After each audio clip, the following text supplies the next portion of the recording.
Сәлем достар, дамушы бала арнасында сіздермен біргемін. Бүгін біз 3 айлық сәбидің керемет дамуын, алғашқы дағдыларын және ата-аналарға пайдалы кеңестерді бірге талқылаймыз. Соңына дейін көріңіз, сіз білмеген қызық фактілер болады. 3 айда сәбиіңіз кішкентай спортшыға айналады. Ішпен жатқанда басын тік ұстай алатын болады. Алғашында 5-10 секунд болса, күннен күнге бұлшық еттері күшейеді. Кеңес: күніне бірнеше рет ішпен жатқызу жаттығуын жасаңыз. Мойын, арқа, иық бұлшық еттері тез дамиды. Енді сіздің даусыңыз бала үшін ең сүйікті әуен. Ол алыстан танып, жымиып, күлімсіреуін сыйлайды. Бұл оның адамдармен байланыс орнатуға алғашқы қадамы. Кеңес: онымен жиі сөйлесіңіз, ән айтыңыз, ертегі оқыңыз.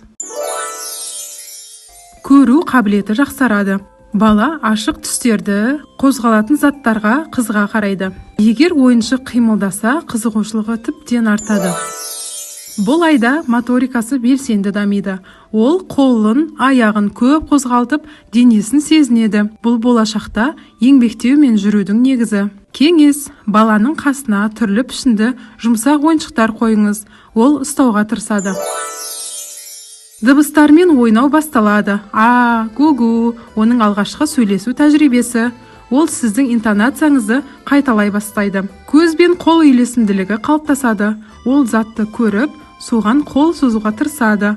Бұл кейін тамақ жеу, ұстау, киіну дағдыларының негізі болады. Кеңес: ойыншықты аздап алыс қойыңыз. Балаға жету үшін шабыт керек.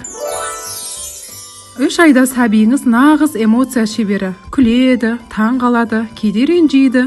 Бұл оның ішкі әлемінің байып келе жатқанын көрсетеді. Ең бастысы махаббатпен байланыс.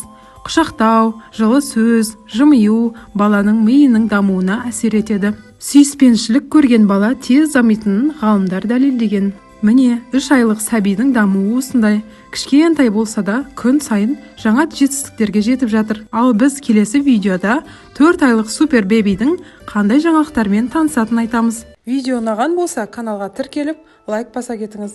Айтпақшы, сіздің 3 айлық балаңыз осы айтылғандардың ішінде қайсыларын жасап жатыр, жаза кетіңіз.